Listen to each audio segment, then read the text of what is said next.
Vontade, Boa, explana boa. sobre tudo aí, traz bastante informação pra gente. Tem bastante coisa.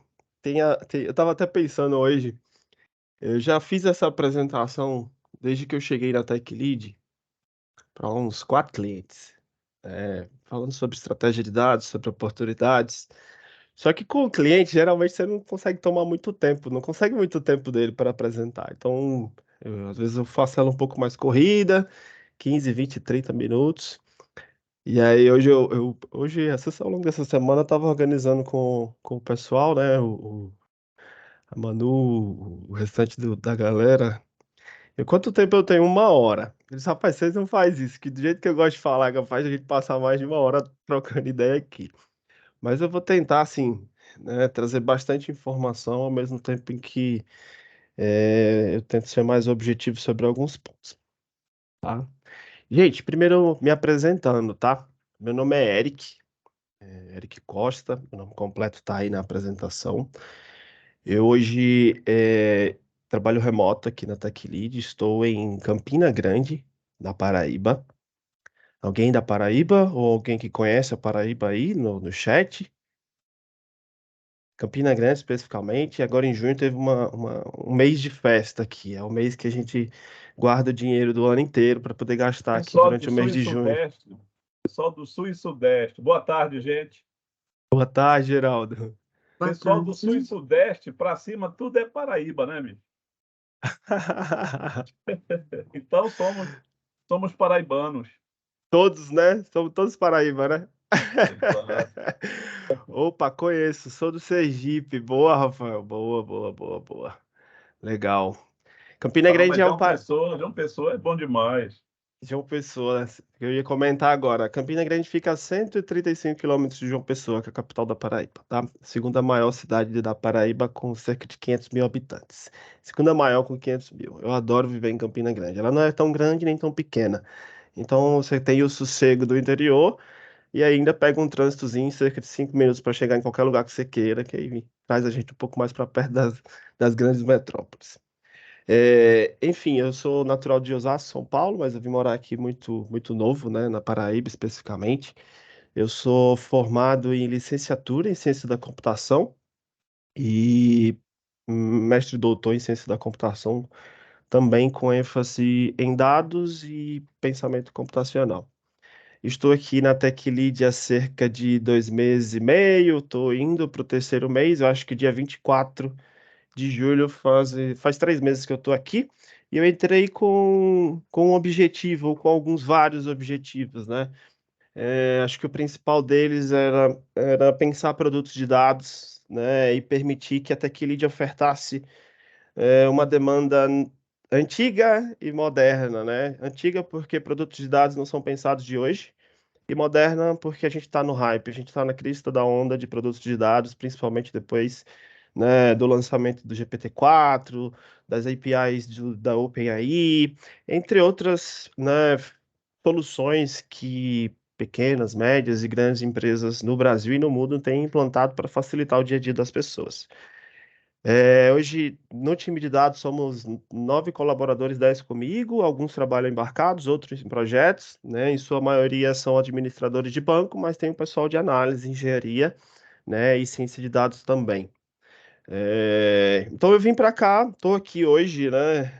Para falar um pouco sobre como a TechLead tem se preparado para pensar produtos de dados para ofertar para os clientes e também como a TechLead tem se preparado para implantar uma estratégia de dados e apoiar a tomada de decisão, né, em relação a pessoas, processos e tecnologias da TechLead para a TechLead, tá bom? Eu vou compartilhar minha tela aqui rapidinho. Vocês estão vendo minha tela? Sim, sim, não, não, Sim. não. Sim, Boa, boa. Eu vou botar para apresentar aqui. Então, o que eu vou trazer aqui para vocês é mais um overview sobre alguns conceitos que giram em torno de uma estratégia de dados, ou data strategy, como a gente costuma encontrar na literatura aí internacional. Vou trazer um pouco sobre a motivação de se trabalhar uma estratégia de dados consolidada, os impactos no negócio, os níveis de evolução e complexidade que a gente encontra e desafios orientados a dados. como identificar problemas que podem ser resolvidos com dados, né? Além de possíveis soluções, né, desafios que a gente já identificou e oportunidades de negócio internas e externas, tá bom?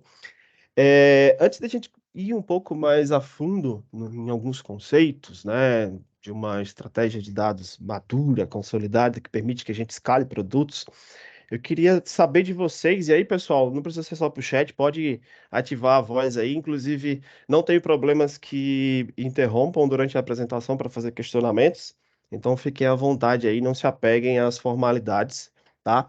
Mas a pergunta é a seguinte, né? Qual é o valor que uma informação tem, ou qual é o valor de uma informação? E aí a pergunta é para todos, tá? Como é que se precifica o dado? Principalmente depois que alguns autores começaram a tratar o dado como novo petróleo, né? A gente vê muito isso. Dado é novo petróleo, dado é muito valoroso, mas como é que a gente diz que algo realmente pode ser, é valoroso no contexto de informação? Se eu tiver como é que eu posso dizer, um ponto final que vai precisar daquela informação que eu tenho ali, ela vai ter um tipo de valor. Mas, às vezes, a informação que eu tenho, se eu não tiver um mercado para poder trabalhar ela ali, o valor dela pode ser bem menor. Então, mais ou menos isso. Tá, ok, faz sentido, tá, Alexandre? Alguém mais quer complementar? E aí, no final, junto, assim, os posicionamentos de todos, a gente entra num consenso? Ou num alinhamento em relação ao valor de uma informação? Mas alguém? Vocês tomaram café agora de tarde? Ou até que ele está deixando faltar café? Todo mundo Boa tarde. Boa tarde. O dado em si, na verdade, ele não vale nada, né? Assim, o que vale é a forma como a gente trata e faz disso ser uma informação. Então, o mesmo dado que de uma forma ele não tem muito sentido, a partir do momento em que você coloca a estratégia correta, ele passa a ter uma significância muito, muito grande. Então, eu acho que é por aí. Boa, Sinara. Boa, boa. É muito nesse sentido mesmo. E aí, unindo o que o Alexandre trouxe com o que você trouxe, o valor do dado ou de qualquer tipo de informação que você tenha, né, disponibilidade para usar ou de buscar para utilizar, caso você não tenha dentro da sua própria organização, e aí tratem a organização como até a casa de vocês, até dentro das pastas de materiais que vocês costumam armazenar diariamente. Eu tenho uma finalidade, eu ter quem utilize, que é enfim, onde o dado vai ser tratado, trabalhado para que se tenha uma geração de valor. Então, eu tenho um problema para resolver. Dado por dado, sem um problema, para que eu utilize ele para resolver, ele não tem valor nenhum. Só que para que eu possa resolver um problema com o dado, eu preciso trabalhá-lo. Então, o valor do dado vem como você trabalha ele e para que fim ele é utilizado no contexto de que métricas eu quero impactar, qual é o valor de negócio que eu quero impactar, qual é o valor de negócio que eu quero entregar para o meu cliente ou para a pessoa que eu estou, né, trabalhando as informações, de modo que isso impacte as pessoas, impacte orçamento, impacte o número de contratos. Então, também trabalhar o dado por trabalhar sem uma finalidade concreta, sem eu saber os riscos e os ganhos que eu tenho em relação a gastar tempo, consumir esforço para, enfim, ler as informações e disponibilizá-las de alguma forma, a partir de visualizações ou treinando modelos de machine learning, deep learning, né, artificial intelligence no geral, né, ou até mesmo trabalhar chats automatizados para atendimento automático, preciso ter um problema que eu quero impactar. Então, o valor do dado ele vem, né, em relação a como eu impacto pessoas, como eu gero valor para o negócio. Se o serviço é grátis, o produto é você. Essa lógica é utilizada nas redes sociais. O Wallace, eu não entendi bem, mas se você quiser explicar, fica à vontade. O famoso dilema das redes. Tá aí? Quer complementar, Wallace?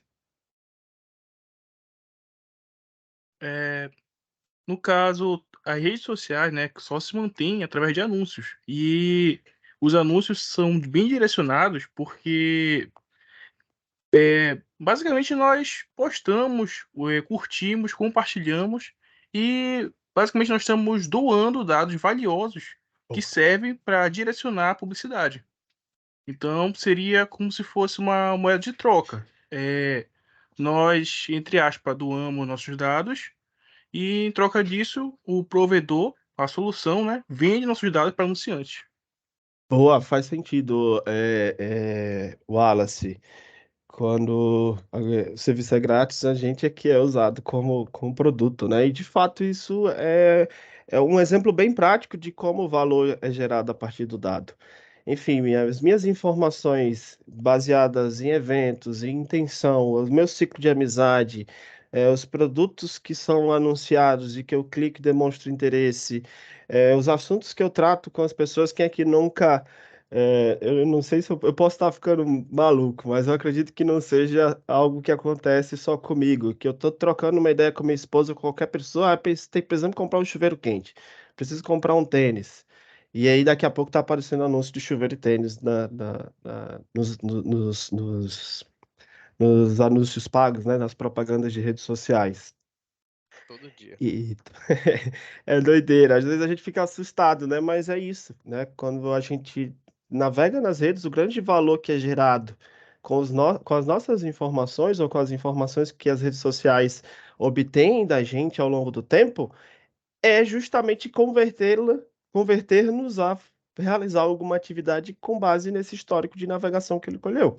Às vezes é anunciando um produto, às vezes é pedindo para você usar um produto, às vezes é pedindo para você responder uma enquete, porque, enfim, é assim que ela rentabiliza, né? Então, no final, o valor de uma informação é o que você pode fazer com ela e como você impacta o negócio com essa solução que foi feita a partir dessas informações.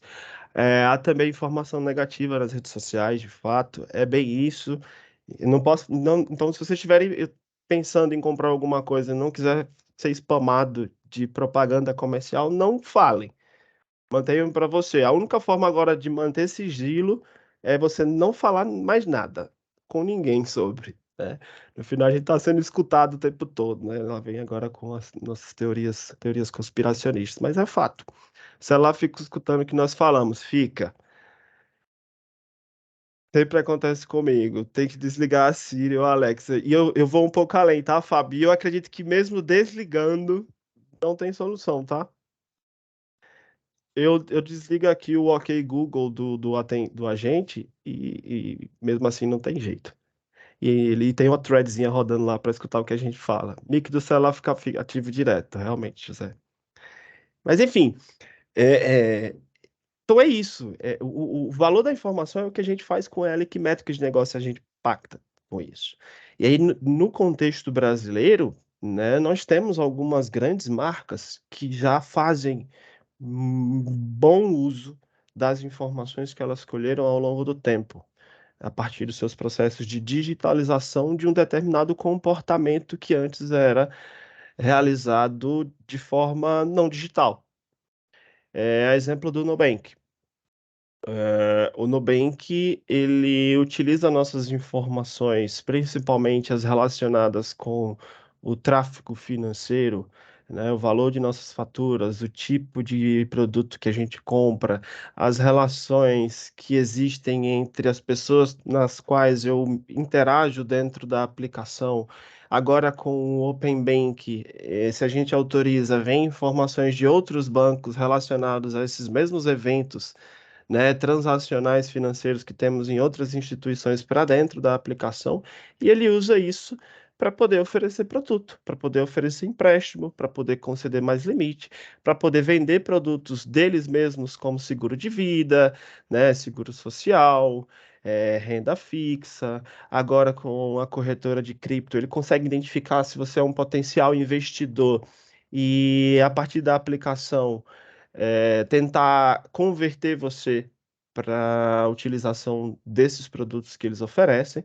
Então, o Nubank é acho que das grandes referências em relação à empresa que, antes de investir em soluções, em produtos, achando que poderia impactar pessoas e concorrer com bancões, ele primeiro investiu em converter essas pessoas para que elas fornecessem informações. E quando o IPO do Nubank saiu, ele saiu naquele valor trilionário, não era porque ele gerava lucro que cobrisse o investimento, mas é porque ele tinha potencial informação, né? Ele tinha potenciais informações que poderiam ser tratadas e utilizadas para impactar diretamente o negócio. E aí, para impactar diretamente o negócio é o tratamento e a utilização da informação para geração de valor. Então, quem investiu, investiu sabendo que naquele momento Nubank não dava retorno em relação ao investimento, mas que ele tem tanta informação, muito mais do que qualquer outro banco, e se ele souber utilizar essas informações da forma correta, ele, enfim, tem grandes chances de gerar bons resultados ao longo do tempo. Nesse caso, ainda é uma empresa que está engatinhando em relação às soluções automatizadas, mas já tem muita coisa. O grande potencial do Nubank está no dado. Só esperamos agora saber o que ele vai fazer com essa informação ao longo do tempo. Uma vez passei semanas vendo propaganda de Doritos depois que mencionei que ia comprar. O maior captador de informação é a minha vizinha. Digitalizar a tua vizinha, né? Eita. Fica na janela ali na rua, né? Coletando informações e compartilhando, né? Nesse caso, não é geração de valor, né? É só se for o valor invertido. Fofoca. Beleza. Um outro exemplo é a Hotmart, tá? Acho que a maioria aqui deve conhecer a Hotmart. A Hotmart é uma empresa de produtos digitais.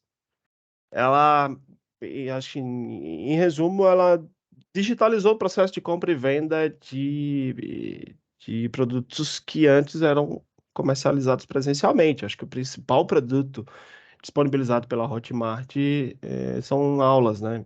Vídeos, né? Preparação, capacitação por meio de infoprodutos.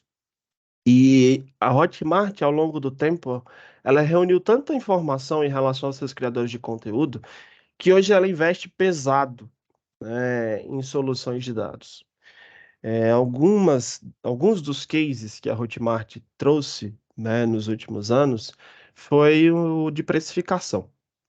A gente sabe que produtos eles não têm o mesmo preço em todos os lugares que a gente vai. Assim como uma loja presencial oferta um produto por um preço e quando a gente vai comprar online pode ser mais caro ou mais barato, a depender do frete, a depender da localização, a depender do translado. Isso também acontece, ou deveria acontecer com produtos digitais, mas não acontecia. Um produto ou um curso antes ofertado por R$ 59,90 era apresentado para todas as regiões, para todos os públicos por R$ 59,90. A Hotmart ela começou a usar as informações de tráfego de eventos e de informações que ela coleta dos seus usuários na rede, que os usuários também fornecem a partir do próprio aplicativo, né, da instituição, para no momento em que o produto está sendo criado ou no momento em que as propagandas são, né, enviadas para os possíveis clientes, eles precificam de acordo com a região, com a pessoa, com os seus hábitos, com suas relações, e eles trabalham produtos ou preços de produtos de forma dinâmica para que a taxa de conversão ou a taxa de compra aumente ao longo do tempo. Então, como eles conseguiram fazer isso? Olhando para um histórico de informações que foi construído ao longo de anos, né? Não é algo que foi trivial de ser construído ou que foi construído do dia para a noite. Se investiu-se numa estratégia muito bem fundamentada em relação a como armazenar informação, como centralizar a verdade em relação a essa informação, como tratá-la de modo que as pessoas possam consumir dentro de uma organização orientada a informações e tomar decisões a partir dela, e assim construíram soluções que podem agregar valor tanto às pessoas que estão comprando quanto às pessoas que estão vendendo. Um outro exemplo de produto da Hotmart é o de estruturação dos produtos digitais. A depender do tema, do conteúdo a ser ofertado, da estrutura inicial de tópicos, de conteúdo, de menu, de material, ele pode propor a melhor estrutura e como você consegue apresentar de maneira mais atrativa as informações que você quer vender. E aí, quando eu falo disso, ó, por exemplo, se é um produto de culinária, a estrutura de apresentação para os clientes pode ser uma. Se é um produto de ensino de programação, por exemplo, a estrutura do conteúdo pode ser outra. Então, no início, isso ficava muito a critério do produtor. Só que ao longo do tempo, como muitos produtos foram sendo construídos, né, eles conseguiram padronizar, mapear comportamento, mapear estrutura de acordo com o público-alvo ou de acordo com a temática que está sendo trabalhada e apresentar, né, estruturas, né, didáticas que pudessem atrair mais o seu público. Então, esse é um outro exemplo, né, de como a Hotmart entende os padrões, né, das informações e constrói soluções, né, a partir do tratamento do dado para que o negócio seja impactado no final. Se eu tenho precificação diferente com base em regiões, eu quero aumentar meu faturamento. Se eu tenho a proposição de uma estrutura de custo, eu quero aumentar o meu engajamento e, consequentemente, a minha taxa de conversão, né, de novos compradores, ou até mesmo de novos produtores de conteúdo. Porque às vezes tem gente que não tem conhecimento suficiente para estruturar, mas ele sabe o que ele quer transmitir. Então a Hotmart hoje tenta viabilizar que essa conversão seja maior, tanto em relação à venda como em relação à produção dos seus materiais. O PicPay trabalha numa pegada bem diferente, né, da tentativa de ofertar produto. Né? Eu olho para o histórico de eventos, de transações que eu realizei ao longo do tempo, e eu vou te apresentar um produto, ou vou tentar vender para você um produto que eu sei que pode converter, que eu sei que de fato você tem uma probabilidade muito alta de comprar. O Nubank investe na análise do dado para melhorar a UI e a UX das suas soluções. Tem um case do PicPay que é bem interessante, que é a renderização dinâmica da interface com base no seu padrão comportamental regional e de interações com as pessoas que o Nubank tem mapeadas dentro da sua base de informações. Basicamente, o que eles fazem? Eles renderizam o seu aplicativo, as opções de menu, colocam em destaque aquilo que ele sabe que você tem o maior potencial de utilização ou conversão.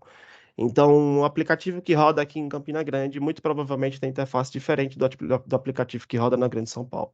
Justamente porque ele tem informações suficientes para conseguir renderizar essas informações com base, né, no aumento da taxa de conversão para a utilização de determinados produtos. Então, é parecido com o Nubank, mas a proposta de valor no final é um pouco diferente. O Nubank quer única e exclusivamente aumentar o faturamento com a assinatura dos produtos. Então, ele vai usar a informação para te oferecer. E aí é meio que tipo bater na porta, né? Aparece lá bem grandão. Temos um empréstimo para você, ou você não quer contratar um empréstimo? O PicPay não, ele vai renderizar as informações e os diversos produtos com base no teu comportamento. Não vai ser uma informação só. Ou ele não vai tentar converter um único produto. Ele vai te apresentar um leque de possibilidades que, conforme tu vai navegando, em algum momento ele vai conseguir chamar a tua atenção e vai converter você para utilizar uma daquelas soluções que eles têm implantado. Então, são focos distintos em relação a como eles geram valor com o dado. Cara, Mercado Livre eu acho que é dos cases mais interessantes que eu acho, porque as soluções que eles implementam em relação ao dado que eles têm armazenado dos compradores ao longo dos últimos 15 anos são soluções muito simples e que geram um impacto muito grande no usuário final. Eles usam a informação para recomendação, e recomendação muitas vezes não requer algoritmos muito complexos. Eu só preciso entender o padrão de representação e a distribuição da minha informação. Esses dias eu estava navegando pelo LinkedIn, eu sigo muita gente dessas empresas, principalmente a galera que mexe com dados, né? E o cara estava falando, poxa, eu recebi um anúncio, né, via pop-up, do, do, do, do, do Mercado Livre mandando uma promoção, compre um leve 2 de filtro de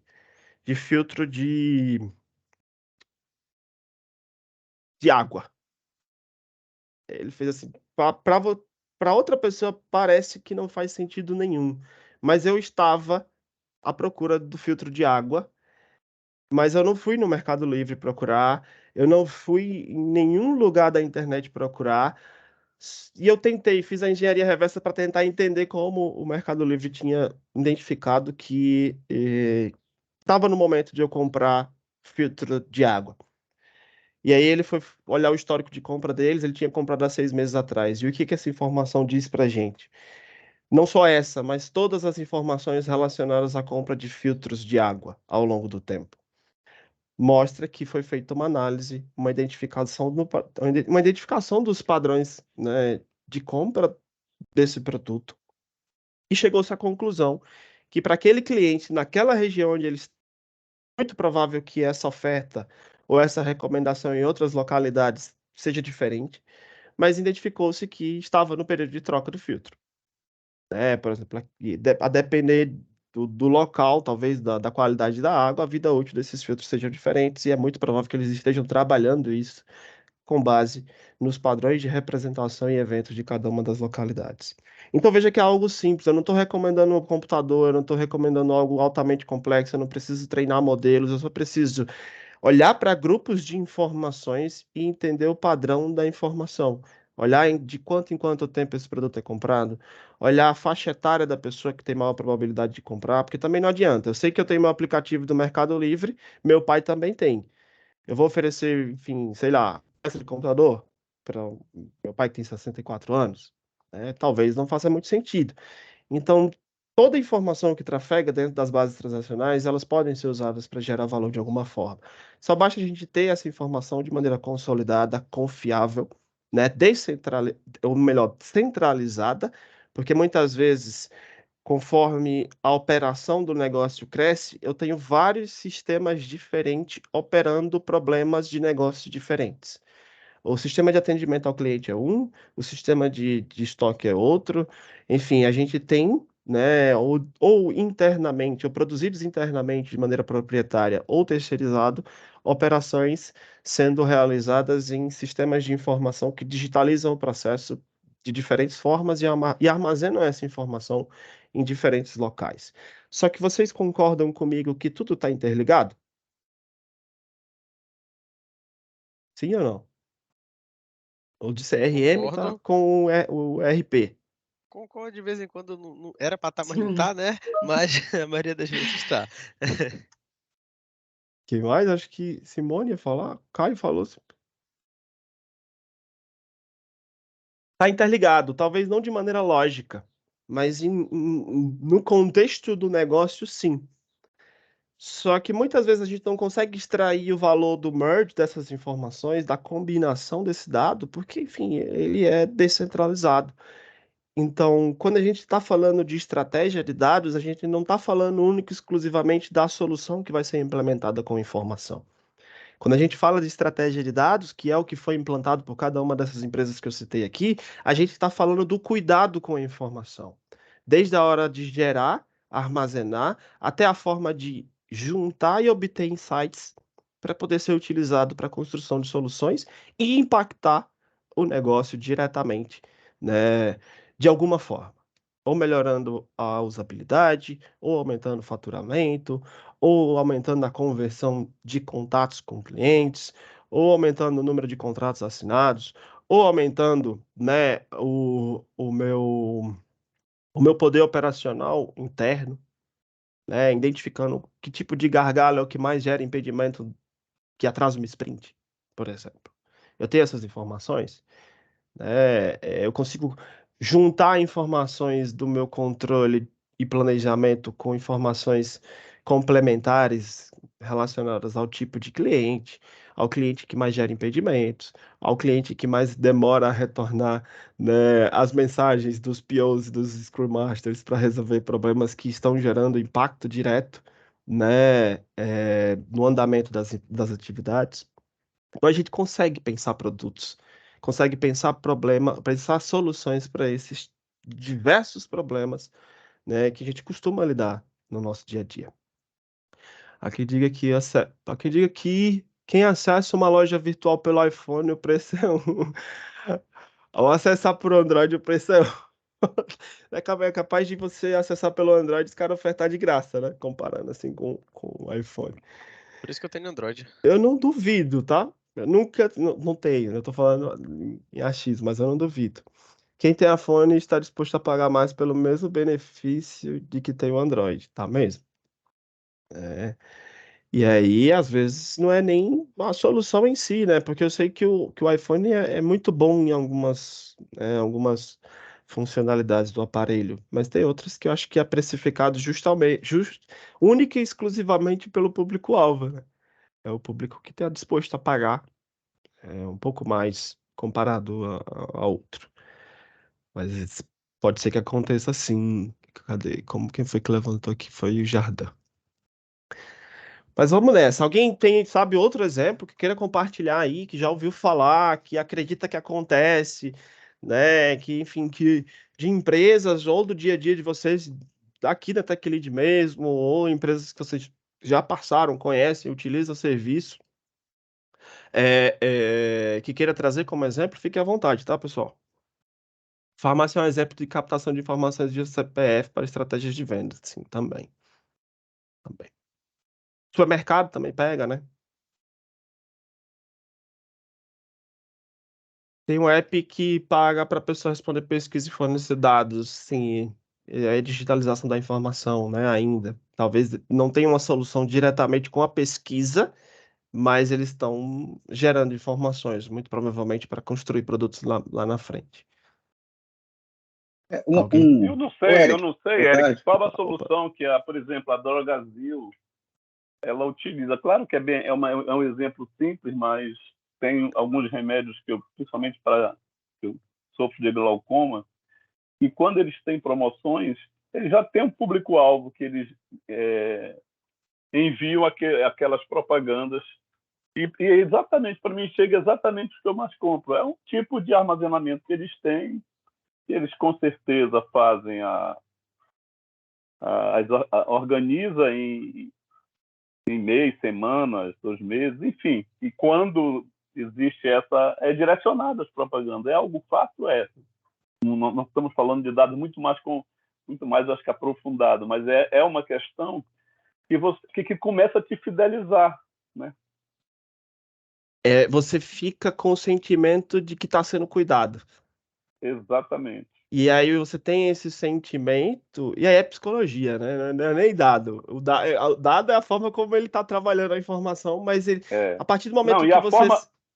E a forma de falar, Geraldo. atendimento deles é diferenciado, que todas as que já estavam aqui estão copiando, quer dizer, eles estão ganhando no mercado por ações dessa forma.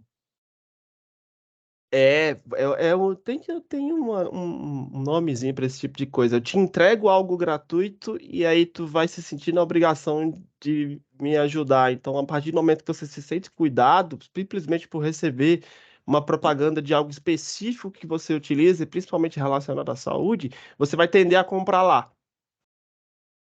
Porque, enfim, às vezes nem mesmo a esposa lembra da data, ou você lembra da data, e aí chegou alguém de fora, né? E te ofereceu algo que você precisa, e ele sabe o tempo, né? Então é um exemplo bem Sim. claro, tá, Geraldo? E é um exemplo bem parecido com o da recomendação no Mercado Livre. São sistemas de recomendação, e eles são feitos baseados nas informações reunidas ao longo do tempo em relação ao comportamental, ao padrão de compra de um determinado produto. E ele leva em consideração faixa etária, ele leva em consideração padrões de aplicação no mercado, porque é muito provável que a utilização desse medicamento seja de acordo com uma faixa etária e ele tem uma dosagem específica para cada tipo de problema, né? Deve ter a caracterização dos níveis desse problema. Então, às vezes, até se torna mais fácil construir algo desse tipo. Alguém ia falar antes do Geraldo. Era eu, Eric, era Fábio. Beleza, Fábio, fica à vontade.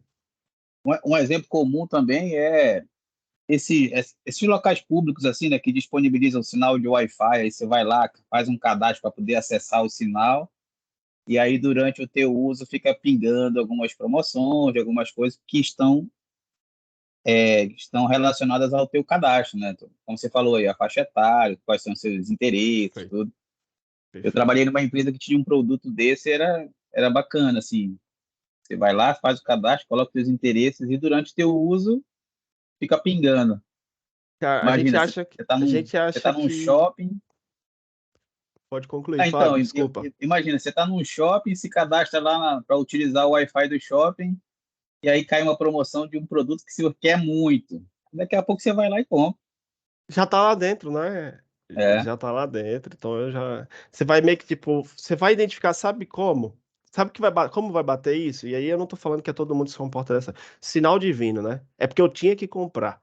Minha esposa tem muito sinal de vida divino ao longo quando tá, principalmente quando tá dentro do shopping.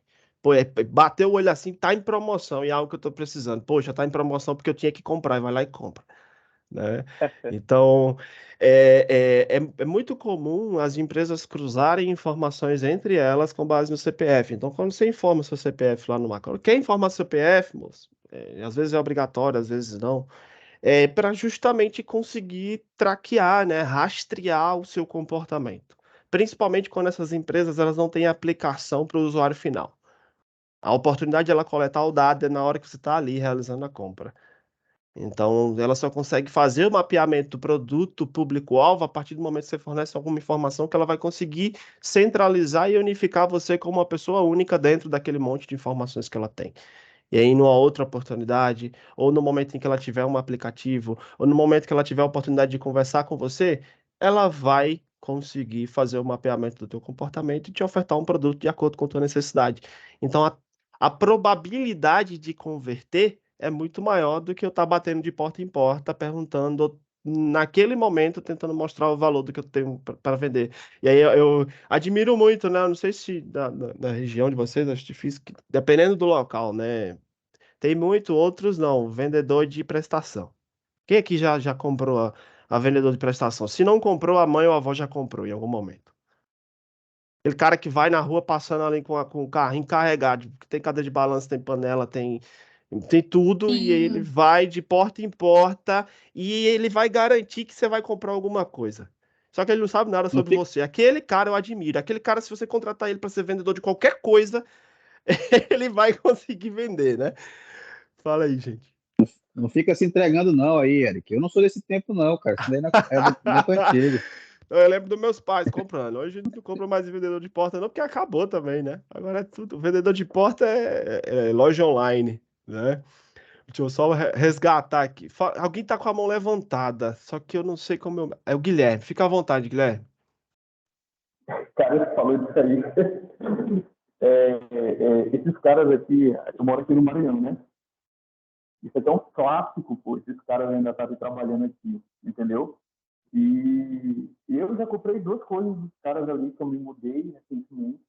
E, cara, aquele jogo de cadeira deles ali, né? É top demais, velho. Saca? E como tu falou, é uma garantia que eu até achava pra minha esposa, cara, como é que os caras vêm, deixam a parada aqui na casa da pessoa e, querendo ou não, o seu psicológico fica aquilo. Pô, ele deixou aqui e eu tenho. Ele, sem falar nada, ele falou: ó, te dou um compromisso de tu me pagar aí por Pix, por o que for, entendeu? É muito louco isso aí. É lógico que ele tem a margem de risco dele, né? Ele faz isso porque, se, por exemplo, muito provável ele já está com. Ele analisou o histórico, ele tem a experiência e tudo isso é dado no final, né? Não digitalizado, mas é um dado de experiência. Muito provavelmente ele sabe o histórico de outras pessoas que trabalham com ele e da taxa de conversão de sucesso no pagamento desse tipo de produto. Então ele eleva o produto, se um der sucesso, ele cobre três problemas ou três pessoas inadimplentes. Então, ele não vai fazer isso se ele não tiver informação que garanta que ele pode de fato fazer isso. E aliado a esse tipo de comportamento vem a questão da confiança. Ele confia tanto em você que você se sente na obrigação de comprar e de pagar, né? Periodicamente. O cara não procura saber se tinha crédito, não sabe se você vai se mudar da casa no próximo mês, mesmo ele tá te entregando aqui, ó. Eu confio em você, cara. E não tem algo que persuada mais a gente do que confiança, né? Você cria confiança para poder. Eu acho mais massa disso tudo que não tem tecnologia nenhuma. É o cara que vai ali e ali, pronto, te dou um carrezinho aqui, meu amigo, se vira, tá? É muito doido isso aí. Justamente. Deixa eu só resgatar aqui alguns comentários do chat, tá? Eu nem sei se era para eu estar lendo no chat ou se vocês estão interagindo de boa, mas eu vou voltar aqui, porque se Se riram lá no chat, a gente vai rir todo mundo junto. Simone, eu já ganhei. Eu já ganhei até beijo no rosto quando comprei remédio na Drogazil. Simone. Eu não sei se isso tem relação com a estratégia, tá? Mas talvez sim, porque o geral diz que o atendimento lá é diferenciado, né? O atendimento lá é muito bom, o Rafael comentou. Olha, eu ia lá, Ariane, eu ia lá só por carência. Mas não sabia que chegava nesse nível. Então, o negócio é bom mesmo, viu? Tratamento mais do que VIP. Igual eu vou lá então. Público-alvo carentes. Gente, essa Boa. Drogazil daí tá diferente. Aqui não tá assim, não. Eu não costumava comprar na Drogazil, não. Eu vou entrar lá só pra ver se isso é verdade mesmo. Ó, o Feedback chefe da compra lá, pra vocês verem o nível, né? Verdade. Rapaz. A Débora, Simone. a Débora, o Instagram tá direto jogando coisas pra eu comprar. Eu só digo sim, sim, né? Quero, né? Só preciso, na hora. Se ele tá dizendo, é sinal divino. Se é sinal divino, a gente não pode ir contra, não. Já dizia minha mãe, né? Tô sentindo que tu não deve ir pra esse lugar, Eric.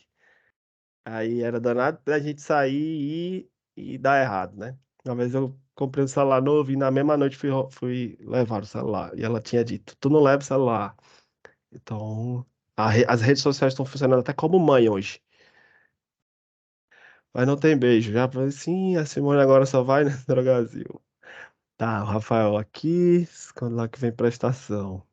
Há os algoritmos de precificação que podem alterar os preços dos produtos em tempo real com base em uma variedade de fatores, incluindo demanda, concorrência, até mesmo comportamento de compra do usuário.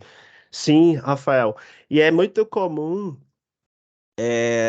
eles baixarem o preço. Você olha num dia, quando vai olhar no outro, tá com preço menor. É estratégia de conversão também. Quem tem um produto que força você a comprar e que eles rentabilizam em cima disso é o Mercado Livre também, que é aquela entrega garantida em 7 dias. Não sei se vocês já viram. Compre e garanta que vai ser entregue. Se você comprar nos próximos 30 minutos, a gente garante que vai ser entregue até sexta-feira, ou até essa semana, ou até segunda que vem. Aí quando você vai olhar as opções de entrega, é tudo 14 dias, 20 dias. Aí você, eita, pô, vou aproveitar aqui, vou pagar só R$ 7,90 e vou pedir aqui a entrega garantida que vai chegar e eu tô precisando. Às vezes o cara já tinha essa opção de entrega, ele já ia ter que entregar nos 7 dias, porque ele quer converter e ele quer fidelizar você, mas ele olhou para o padrão de informações, ele viu que se ele tivesse esse comportamento de garantia de entrega em menos tempo, mesmo que ele cobrasse algo por isso, as pessoas tenderiam a pagar. Então é um outro exemplo, né, de como a gente consegue converter nossos usuários. Mas enfim, eu vou seguir aqui porque já faz 45 minutos que a gente está aqui trocando ideias sobre possibilidades de produtos. Mas tá, enfim, a gente falou aqui, né, gente, sobre possibilidades, sobre produtos, sobre eh, como as empresas costumam gerar valor em relação ao tracking, né, ao armazenamento das informações que elas fizeram ao longo do tempo. E qual a motivação que elas têm em fazer isso? E também qual a motivação da TechLead de estar pensando esse formato de produtos para ofertar para os clientes, né, que a gente já tem em carteira, para atrair novos clientes e para fazer dados dentro da própria TechLead, né? É justamente aumentar o valor e entregar o negócio. E aí eu não estou falando só do valor final, tá? Eu estou falando agora de estratégia de organização, de consolidar a forma como isso vai crescer ao longo do tempo. A forma como eu lido com o dado ao longo do tempo vai crescer de maneira organizada, gerenciada e escalável. Não adianta eu tomar uma decisão hoje e quando for daqui a 6 meses eu precisar desfazer e refazer tudo que eu fiz. Não adianta eu tomar uma decisão hoje e quando for ao longo do tempo eu precisar refazer porque ela não suporta mais a carga de dados que eu tenho, né? E não adianta eu tomar uma decisão hoje se for para ela fazer go horse, né? Faz a todo custo, lá no final a gente vê se vai dar certo ou não. Né? Quando a gente fala de estratégia de dados, de uma cultura orientada a informações, a gente está falando de organização, a gente está falando de gestão e de escala. E não faz mais sentido algo desse tipo do que dentro de uma empresa de tecnologia. E principalmente de uma empresa de tecnologia que constrói muitas soluções periodicamente para outras empresas que ainda estão num processo de maturação dos seus negócios. né? Então, a possibilidade, as oportunidades que surgem nesse sentido são das mais variadas possíveis. E aí, quando a gente fala da motivação de se investir numa estratégia de dados, ela é suportada com base em 3 pilares essenciais dentro de qualquer negócio. Dentro do negócio da TechLead, dentro do business, do Mercado Livre, da Hotmart ou de qualquer outra empresa que esteja interessado em operacionalizar melhor e tomar melhor decisões no seu dia a dia, que é desenvolver, apoiar e fazer com que as pessoas evoluam, né? Identificar, melhorar e orientar processos do dia a dia, né? E fazer um investimento em tecnologia para que a informação possa ser democratizada, compartilhada e que ela possa crescer de maneira sustentável ao longo do tempo. Quando eu falo de pessoas e quando eu falo de apoiar as pessoas, principalmente dentro do contexto, né, comportamental, do contexto de negócio das empresas, parar de trabalhar com achismo, é trabalhar com evidências, é usar as informações da inteligência de negócio que foi gerada ao longo do tempo para que eu dê passos orientados e suportados por essas informações. Não dar tiro sem saber, né, quem eu posso acertar. Né? Não investir num produto, não investir numa solução sem antes, né, ter a clareza do potencial ou da probabilidade desse produto ser um sucesso ou não. Né? E tudo isso passa por informações. E essas informações só têm valor, ou elas serão valoradas a partir do momento que eu trato e dou um direcionamento correto para ela, ao ponto dela impactar diretamente, né, esses 3 pilares: as pessoas, os processos e a tecnologia. E aí, enfim, quando a gente fala de estratégia, a gente está falando de construir uma cultura. Né? A gente está falando que as pessoas pensem em problemas e solucionem com base em informações. Né? Não são soluções para tentar encaixar em problemas. Não é, eu vou construir uma solução aqui porque eu acredito que empresa tal quer. Não, primeiro eu faço um levantamento das empresas que querem, eu reúno informações sobre a possibilidade de conversão desse produto que eu estou criando para então produzir, nunca o contrário. Então, quando a gente fala de uma cultura orientada a dados, a gente fala principalmente de identificar problemas que precisam ser resolvidos, nunca o contrário. Quando a gente fala de estratégia de dados e cultura orientada a informações, não é eu quero, enfim, não é eu preciso de um Power BI Pro, eu preciso de um Pental, eu preciso de um sistema em React e Node, eu preciso de Não, não é tecnologia, não é ferramenta, não é framework, não é solução, é problema. A gente primeiro entende o que precisa ser feito, a gente entende o impacto que aquilo vai ter no negócio, a gente entende orçamento para pensar uma solução e encaixar frameworks, tecnologias ou algo que já tenha no mercado pronto para resolver o problema daquele cliente. Tá? E aí tudo isso passa por uma escada de evolução, né, na lida com esse tipo de problema. E essa escada ela começa na digitalização da informação, né? Muitas empresas ainda mantêm os seus processos documentados manualmente, em planilhas, livros caixa, algo muito difícil de controlar, difícil de manter, de gerenciar, organizar e escalar. E aí eu estou falando das 3 coisas que motivam uma estratégia de dados consolidada. Até o momento em que a gente constrói algoritmos, até o momento em que a gente fala de redes neurais, a gente fala de deep learning, a gente fala de inteligência artificial generativa, exemplo do ChatGPT e de outros modelos que têm surgido com frequência no mercado. E dado a maturidade, dado o público-alvo, tem gente que vai precisar usar a solução do OpenAI. A Microsoft, por exemplo, implantou uma IA generativa para apoiar as ferramentas, que é o Copilot, né? Copilot facilita a vida de muita gente, mas tem empresa que não precisa de Copilot, ela só precisa entender padrão de representação da informação para poder direcionar os esforços e tomar decisão. Então, as oportunidades que a gente tem, dado que ainda existem muitas empresas transacionando ou transicionando, né, saindo de uma fase para outra, ainda da digitalização para agora usar os dados para construir soluções, é muito alta. Tem empresa que nem entrou na fase de digitalização da informação ainda, né? Até que a gente consiga construir algoritmos, são vários passos que podem ser dados e que a Tech Lead hoje pode ofertar como produto para que as oportunidades de negócio cresçam cada vez mais, né? E que, enfim, até mesmo internamente a gente construa soluções para apoiar vocês no dia a dia, né? Afinal, eu vou até dar um exemplo de um produto que a gente já tem pensado aqui para a Tech Lead. E produzir ou escalar essas soluções dentro dos diversos níveis envolve um nível de maturidade que também é crescente das equipes. E quando a gente fala de estratégia de dados como produto, a gente fala do encapsulamento, da abstração desse nível de complexidade para dentro da Tech Lead. Então, quem contrata um serviço desse tipo não precisa se preocupar se o processo é orientado manual ou se é instanciável, enfim, e tem toda uma automação por detrás para construir a solução. Ele só quer saber que ele tem um problema, a gente vai garantir que a entrega seja feita. E a maturidade de como a gente produz isso, a gente garante que ela vai evoluir ao longo do tempo à medida que a gente constrói, né, projetos nesse sentido. E aí, por onde a gente começa? Eu já adiantei, né? Eu falei um pouquinho lá atrás, nunca é pela solução, né? Nunca com base no que a pessoa acredita que é o melhor caminho. É com base na identificação do problema. E esse problema, muitas vezes, não está na cabeça de uma única pessoa. Ela está na cabeça da organização, né? É dos setores, é de todas as pessoas que compõem o business e que lidam diariamente com aquele problema. Então, existem técnicas, e hoje no framework de estratégia de dados como produto da Tech Lead para, né, clientes externos ou para a própria Tech Lead, existe uma forma de identificar isso.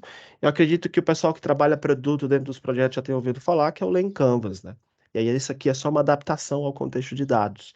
É uma dinâmica muito simples, ela é não verbal, justamente para evitar o monopólio, né, de pessoas que têm uma certa facilidade de comunicar e de convencer, de modo que as pessoas, elas todas compartilhem suas perspectivas em relação ao problema, a relevância de se resolver por um determinado caminho, e ao final exista um consenso de que, né, o caminho X ou Y deva ser o caminho a ser seguido, né? Então isso também está encapsulado dentro de uma proposta de dados, dentro de uma estratégia consolidada de dados, é escutar as pessoas.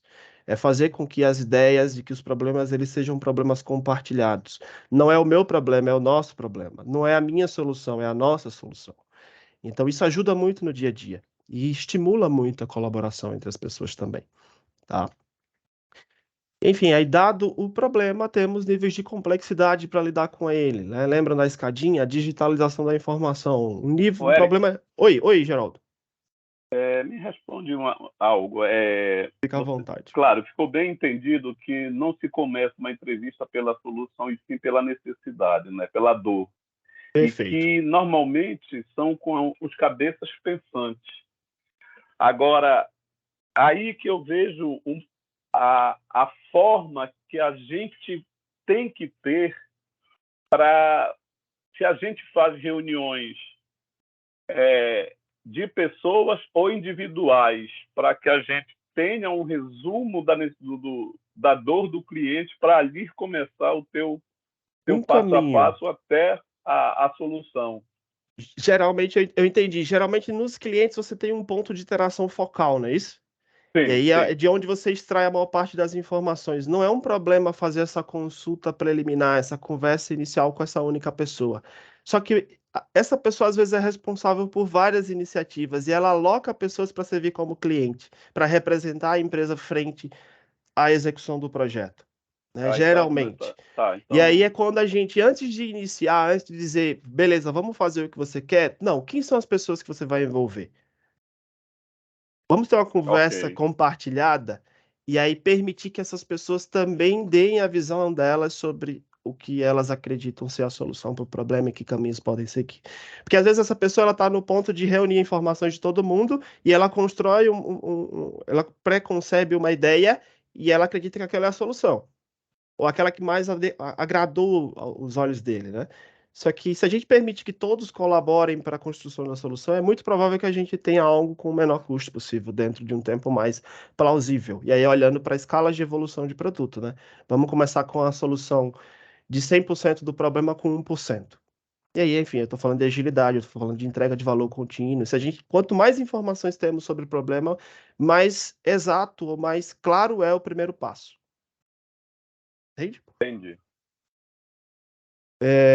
E aí, enfim, o problema ele passa por diversos níveis de complexidade. Já se sabe a origem do dado?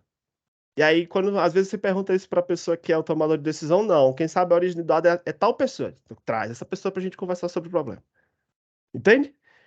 Naturalmente, ele vai envolver outras pessoas, ele vai delegar outras pessoas para poder executar o projeto. Então, antes que inicie o projeto com base na ideia inicial dessa pessoa, desse tomador de decisão, reúne as pessoas que ele acredita que são importantes para essa solução. E aí você compartilha e coleta o máximo de informações possíveis sobre o problema.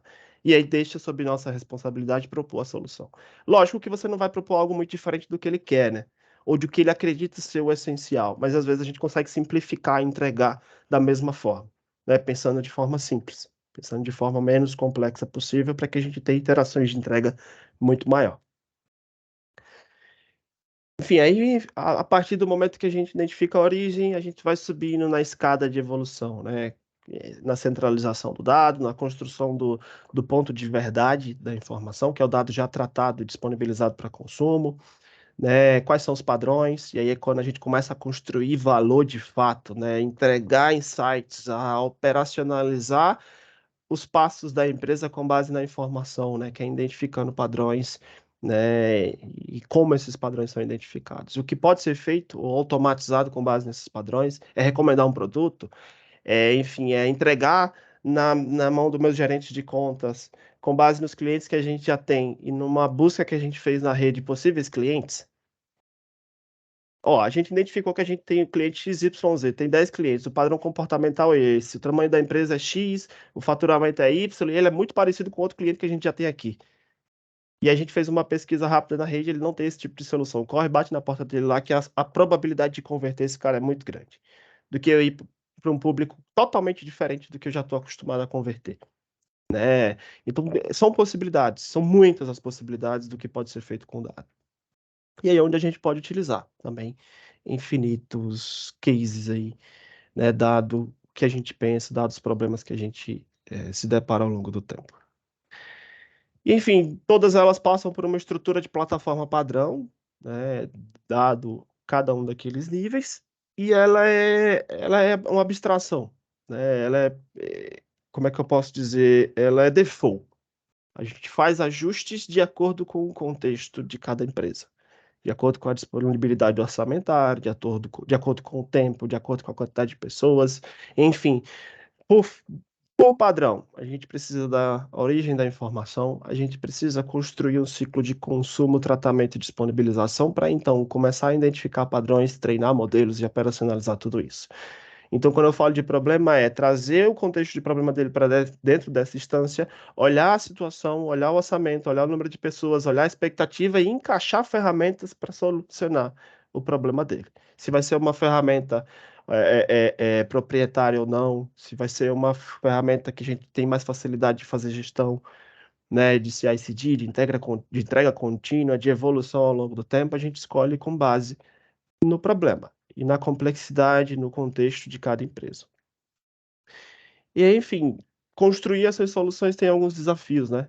E aí eles estão também relacionados a como organizar, priorizar e como resolver, né? E aí, quando eu falo de estratégia de dados como produto, a gente também abstrai esse nível de complexidade para os nossos clientes, porque vai ficar único e exclusivamente sob nossa responsabilidade de produzir e entregar o que eles querem.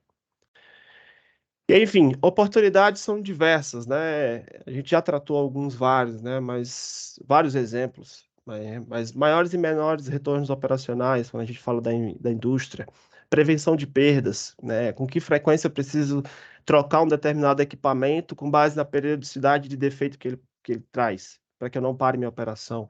Manutenção preventiva, otimização de recursos, e aí eu estou falando de pessoas e máquinas, né? Retenção de pessoal e custo de recontratação, acho que essa é uma das maiores dores principalmente em empresas de tecnologia, né? Como é que eu retenho de modo que eu evite evasão e, consequentemente, custo de recontratação? Porque no final não é só um processo seletivo, né? Tem o processo seletivo, tem toda a curva de aprendizado, de onde ele vai ser alocado, que era muito melhor ter trabalhado para manter quem já estava do que ter que recontratar uma nova pessoa. E aí é dor de diversos setores, tá? E aí existem já soluções que tentam identificar isso, né? Qual o setor que mais contrata, que menos contrata, que mais tem evasão, tenta identificar o que está originando tudo isso, os padrões comportamentais das pessoas que evadem, e aí, enfim, procura entender esses comportamentos em outras pessoas e atuar de forma diligente para evitar esse tipo de comportamento. Predição de eficiência e eficácia de produção, né? Quando eu tenho um maior faturamento, menor faturamento, como eu me preparo para períodos de menor faturamento, né? No início eu ia até trazer um exemplo, né? A gente faz isso periodicamente, algumas pessoas fazem, aquelas um pouco mais controladas, que se preocupam muito em relação a padrões, tem lá o seu planejamento financeiro para 2 anos para frente, né? Para ela saber qual é o mês que ela pode de fato gastar algo e não depender só de uma recomendação das redes sociais, né? Dos sistemas aí, a gente simplesmente dizer que pode ou não pode comprar, o que quer ou não quer comprar.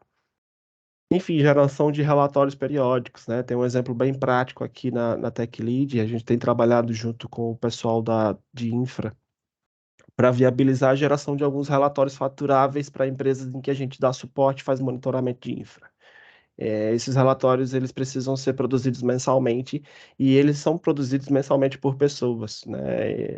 E aí tem que buscar o dado, registrar, construir as visualizações, escrever o relatório. Se isso é padrão mensal e a gente só traz insights em relação ao que ocorre, em relação ao suporte e infraestrutura, a gente pode fazer com isso automatizado mensalmente, uma pessoa só ir revisar no final, a gente vai estar economizando uma semana de tempo para uma semana de uma pessoa alocada fazendo relatórios. Imagina 6 empresas que precisam desse relatório todo mês. É uma pessoa alocada ao longo do mês para escrever esse relatório, ela poderia estar só revisando e operacionalizando o máximo de relatórios possíveis, né? Então, são pontos que a gente consegue economizar, consegue melhorar a forma como a pessoa opera o dia a dia, as responsabilidades e as demandas dela. Cansei. Passei 5 minutos aqui do tempo, mas eu acho que a gente começou 5 minutinhos depois.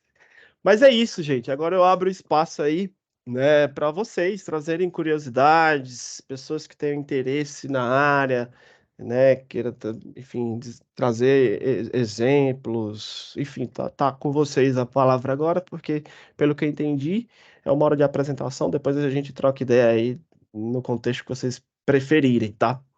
E aí eu tô aberto aí para a gente agora discutir sobre a temática, vocês trazerem as dúvidas, as curiosidades, até acrescentar algo, caso vocês queiram, né? E agradeço já de antemão a oportunidade aí de estar falando um pouco sobre esse novo setor, né? Sobre eh, esse novo item do catálogo de produtos da TechLead, que é investir numa estratégia de dados e começar a pensar problemas que podem ser resolvidos com as informações que as empresas já possuem, né, trafegando ali diariamente nos seus sistemas. Beleza?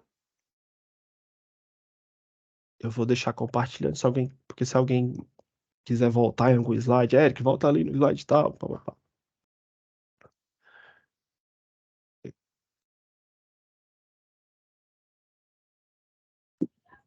Eric, boa Oi. tarde. Quais seriam os produtos que a Tecnet está pensando, né, em apresentar para os clientes nessa viés de estratégia de dados? Então, a gente pensou algumas soluções dentro dos clientes que já existem, de modo que a gente possa prospectar, né?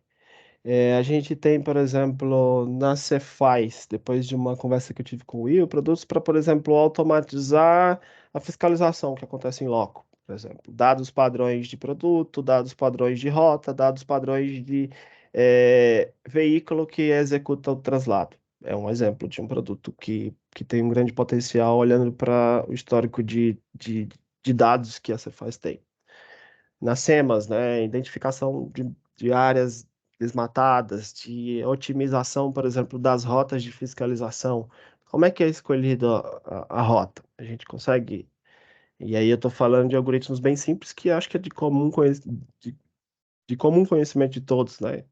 Um exemplo bem clássico, caixeiro viajante, né? Como é que eu faço a melhor rota em menos tempo, economizando o maior número de recursos? Amanhã nós teremos uma reunião com o Ministério Público do Pará, com a área de forense, que é a área que trabalha com lavagem de dinheiro. E eles já têm algumas algumas fontes de informação, que são secretarias estratégicas, outras que eu não sei se entendi bem, mas ele falou que adquiriu, da forma que ele adquiriu, e algumas outras privadas que ele quer fazer, ele quer preparar um data lake e, consequentemente, ter essas informações com maior rapidez. Quando eu fui indagado, a gente ainda não havia conversado, automaticamente eu não dei continuidade, mas assim que a gente teve aquela conversa, a gente marcou para amanhã, e eu acho que vai ser um case bem legal para a gente entender o início de uma prospecção, a dor do cliente, aonde e como a gente pode realmente estar ajudando. Boa, Geraldo. Esse é um papo que a gente tá até amanhã, né? Tô até ansioso para essa conversa. Quero entender bem lá o que o pessoal do Ministério Público precisa. Eu vou ficar na minha aguardando o resultado final para poder começar a... Mas é verdade, Boa. que você começa a se enriquecer desde o momento de chegar no cliente para entender a sua necessidade e começar a fazer o passo a passo do negócio. É isso. Um outro E como exemplo você falou da Cefaz, com o Will, deve ser Cefaz do Maranhão. A mesma coisa a gente pode estar trazendo para a Cefaz do Amapá, que a gente está com um contrato e com horas bem abrangentes, bem grandes, que a gente pode estar também conversando com a área fim deles, né? A área de fiscalização, a área de... Na área de fiscalização, por exemplo, nos projetos do Fábio, né? Acho que Manu também é GPrev, né? Larissa dá um apoio para vocês, né? Sim. Troquei uma ideia no início lá com o Fábio falou um pouco do contexto do GPrev. Enfim, eu anotei algumas possibilidades, enfim, prevenção de fraude previdenciária. Sim. Com base no histórico, no tipo de informação, no tipo de problema, enfim, são possibilidades, né? Dentro da Tech Lead, a Anaísa e a Patrícia, a gente está viabilizando a identificação do impacto das publicações nas nossas redes sociais e quais tópicos ou quais temas conseguem atrair mais leads, ou seja, mais pessoas interessadas em produtos da Tech Lead que chegam e entram em contato com gerentes de conta, né? De modo que a gente consiga investir nessa temática de publicação. Lógico que a gente não vai publicar só uma coisa, mas que o foco seja direcionado para que, consequentemente, a gente converta mais pessoas, gere mais contratos e, no final, mais faturamento, né? Fala aí, Fábio. Fica à vontade. Opa, Eric. Rapaz, eu quero tirar uma dúvida contigo, até me perdoe se eu estiver falando uma bobagem. Fica à A vontade. gente fechou Não esquenta. um projetinho lá no GPF agora, essa semana passada. E aí, nessa semana agora, a gente está numa fase de entender, né, qual é o cenário que o cliente tem e tal, para poder chegar com a construção de sistema. Mas eles me falaram que eles têm, assim, eles têm um acervo de pareceres judiciais de 5, 6 anos atrás. E eles queriam trazer isso para dentro desse sistema que a gente vai fazer, porque vai servir de um apoio, né? Quando o advogado tiver dando um parecer, ele pode consultar lá. Aí, quando você falou aqui na apresentação sobre a questão de digitalização, isso entra como sendo uma um possibilidade. trabalho que a gente pode fazer? Pode, na área de dados e na área de sistemas. Primeiro, resgatar tudo isso para disponibilização, única e exclusivamente a partir de critérios pré-definidos de filtragem, já é um avanço, né? Porque, enfim, eu consigo facilitar facilitar a localização dos pareceres e, enfim, fazer com que as pessoas ganhem tempo. Só que a gente pode envolver isso num nível de solução um pouco mais complexa. A gente digitaliza os documentos, a gente entende os padrões de palavra, de parecer, de data, de público, de contexto e melhora cada vez mais o retorno e a eficácia da busca em relação ao parecer que a pessoa quer buscar, a partir de palavras-chave, por exemplo, né? É uma possibilidade. Então eu vou te perturbar aí. Pô, agora chegou a hora de ser perturbado, né? A gente lá em dados não vê a hora de aparecer uma oportunidade aí para a gente começar a quebrar a cabeça aí com esses projetos. Mas, Fábio, eles já estão, eles têm uma sala lá que eles estão fazendo toda a digitalização dessa documentação já. Não sei se É, esse, mas o. ela, Né? exatamente, eles têm já tudo em PDF já, sabe? Eles só querem para dentro de um sistema. Essa área aqui, Geraldo, é outra lá. É tipo assim, ó, lá dentro do jurídico tem um setor que é do direito consultivo. Eles servem para dar consultoria para dentro do IGPREV mesmo. Aí eles têm vários documentos, aí a gente vai construir agora um sistema para eles gerarem isso tudo via sistema, né? Que hoje não tem, hoje é tudo no Office mesmo. Eles vão lá e começam a digitar o parecer. Aí a gente vai fazer isso via sistema. Só que eles querem trazer esse acervo todo que eles têm aí de anos para trás, para compor um banco de dados.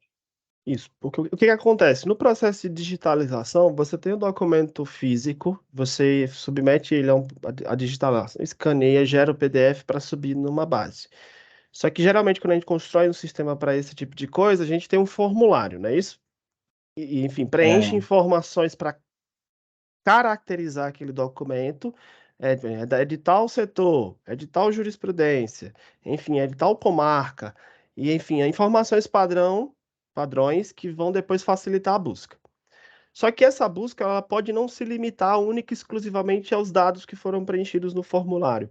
Eu posso olhar para o documento digital, fazer um trabalho inverso, né, de pegar o digital, transformar ele em palavras, fazer análise de todas essas palavras e chavear cada documento com base no seu contexto. E a partir do momento que alguém busca, como se fosse numa busca do Google, solta, aberta, fora dos critérios que estavam no formulário inicial, quando o documento subiu, eu vou conseguir ter um retorno mais exato daquele documento, ou do documento que caracteriza melhor a busca que ele está fazendo.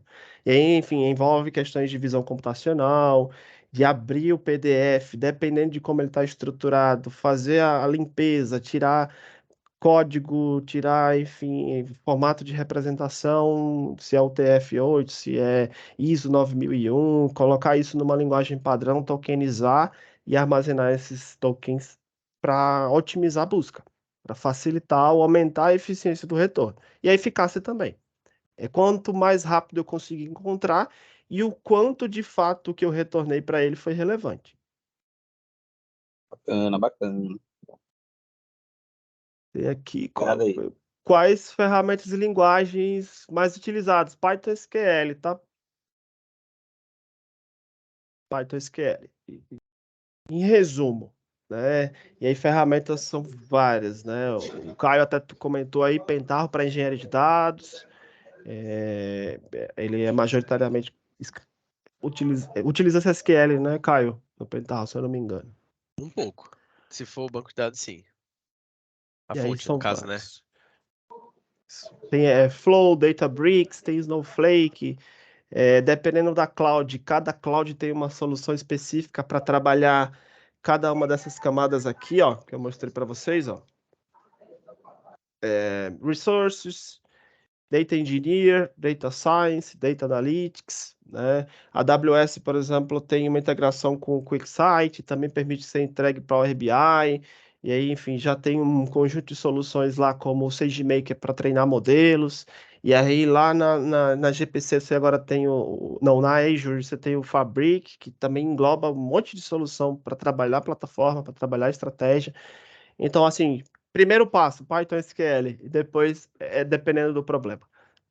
Que E a gente tipo assim, costuma como ele escolher. falou, até outros ferramentas, tipo Cassandra, que é um NoSQL, né? Ele tem, me esqueci, eu acho que era CQL, alguma coisa assim, que é outro nome de uma linguagem parecida com SQL, tanto que SQL é utilizado, né, para análise de dados de banco. Então, SQL e Python. Especificamente para análise de dados, né, que está mais relacionado com a sua pergunta, tem Power BI, tem Tableau, tem QuickSight, né? Acho que a que mais utiliza aqui no contexto da TechLead, até porque já existia algumas iniciativas voltadas para análise, é Power BI. Power BI. Já te passo a palavra, tá, Alexandre? Deixa eu só terminar de olhar o chat aqui, ver se tem mais alguma coisa, tá? Bacana, Python é top, é top. Python é maior que tudo. Depois que a gente Cara, aprende Python, não quer usar mais nada. essa tua apresentação vai dar dor de cabeça pra gente, GP. O A pessoal vai gente ficar interessado usa. em mudar para lá. O Alexandre tá com a mão levantada aí, pô. Fala aí, Alexandre. Opa, é uma norma, o Power BI, o cliente que tem ClickSense, ele não pode estar trabalhando como... ClickSense, não entendi. É, Não entendi, eu não Geraldo. entendi a pergunta. Não, porque você fala que a solução de BI utilizada para todo esse processo, que já é a forma de apresentação, é o Power BI, certo? Eu Podemos tenho um cliente mudar. que talvez a gente possa ter sucesso, que é um cliente muito forte nosso no Amapá, o TCE. Mas lá eles estão adquirindo a solução de BI do ClickSense. O ClickSense ele não integra, né? Eu teria que dar uma olhada, sim. eu teria que Eu dar uma já- olhada nessa solução. Eu nunca trabalhei com ClickSense, mas Ah, é tá. provável que sim. Se Eu ele já não for, trabalhei. a gente integra. Ele integra tudo, sim. A mesma coisa quase assim que o Power BI, só que o Power BI, ele, assim, querendo ou não, a Microsoft sabe vender o peixe dela. Então, o Power BI ele tem muita inserção de mercado, vamos dizer assim, ele é muito predominante no O mercado. Caio tá aí. O Caio eu mesmo. conhece o cliente. Tudo bem, Caio? Opa, faz Geraldo.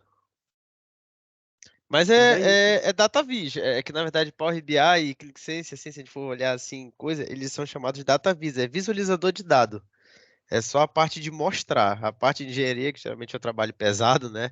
70, 80%, como a gente fala, Se a estratégia foi pensada da forma correta, né, de maneira Uhum. clara, trocar ferramentas não deve ser um problema, Isso. né? Se a gente fez um trabalho interessante em relação à orquestração de plataforma, escolheu as soluções corretas, a gente pode chavear entre soluções, assim, não vou dizer que deve ser algo trivial, mas deve ser algo que não não deve ser um problema Não será o fazer. impactador Não será um impacto, por exemplo, o cara adquiriu uma licença de uma ferramenta que é de 2 anos, depois de 2 anos ficou caro demais, ele quer tirar ela do ar Sim. e trocar por outra, né? E a gente consegue fazer isso porque a gente Eu centralizou a origem do dado, né? Então, trocar a ferramenta de Visa é basicamente pegar uma nova forma de visualizar e ler o mesmo dado e plotar. Agora eu vou fazer uso da palavra do Fábio e dizer assim, vou perguntar uma tolice, mas a gente só como eu sou comercial, aí você fica louco para saber mais ou menos valores, né? Um projeto pequeno, eu não sei que dimensão você tem, Eric, para valorizar isso aí. Tu tens uma ideia de um projeto pequeno que você fez? Só para ter uma... Então, Geraldo, eu não vou conseguir te dar essa informação em relação a valor. Por quê? Porque, como eu disse, vai do nível de complexidade do problema, vai do contexto da empresa, vai da quantidade de pessoas que ela quer envolver, vai em relação à expectativa de conclusão que ela tem para a demanda. E aí, Qual foi o menor projeto que tu participaste? Talvez a precificação de algo que eu já participei não se encaixe dentro do negócio da TechLead, entende? Tranquilo. Só que, por exemplo, eu participei da gestão de uma equipe de projetos para construir um analisador de sentimentos para tentar predizer conflito em teleatendimento. Treta, confusão entre o atendente e o cliente. E, dessa forma, com base nas palavras que eles utilizavam na conversa, com base nos sentimentos envolvidos em relação a como estava procedendo a prosa, eu conseguia disparar alertas para os gestores dessas pessoas, para os responsáveis, direcionar a chamada para uma pessoa especializada resolver aquele problema antes que o problema em relação a um produto se tornasse um problema interno da empresa em relação ao atendente e o cliente. Esse projeto rodou durante um ano e meio, né? E a equipe lá, fazendo um cálculo rápido aqui, tá? Eram 7, 8 pessoas, 8 vezes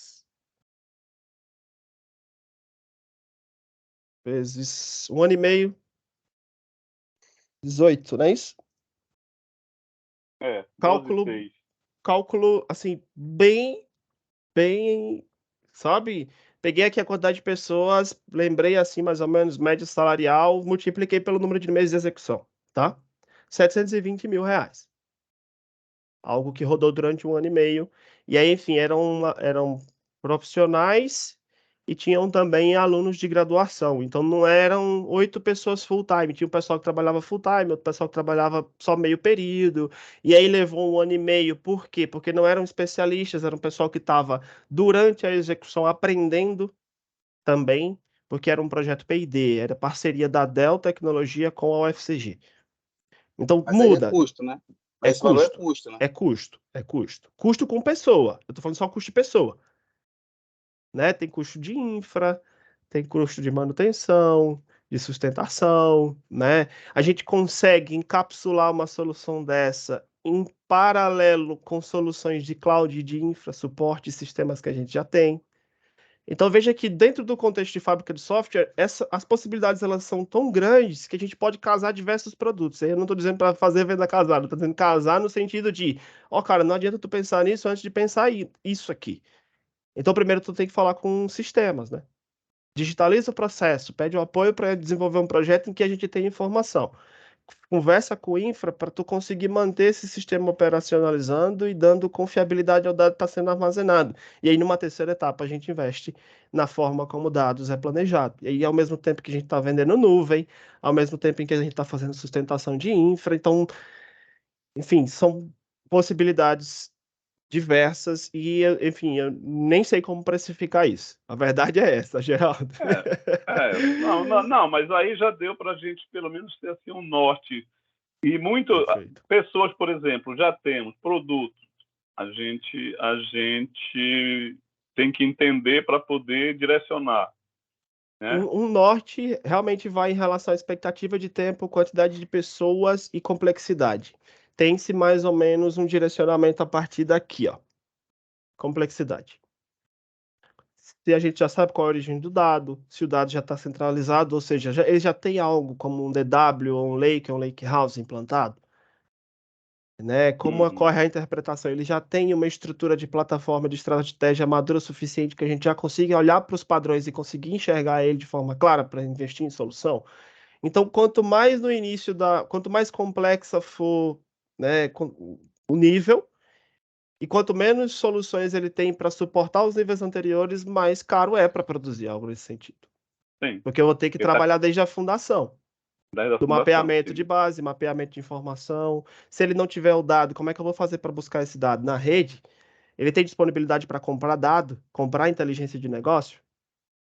Né? Inteligência de negócio que eu digo é informação do business que está trafegando todo dia ali. Às vezes é um negócio novo, que não tem informação suficiente para analisar padrão. Então ele compra informações de outros business parecidos. Ou a gente vai na rede e busca o que tem de dado aberto. Né? Então tudo isso são complexidades diferentes, são níveis diferentes. Quando você fala comprar dados, né? É comprar mesmo. Comprar Isso mesmo. é legal? É. Tem dado, tem fontes de informação que elas operam sob licença de confidencialidade, não possuem dados pessoais atrelados, elas têm informações de business.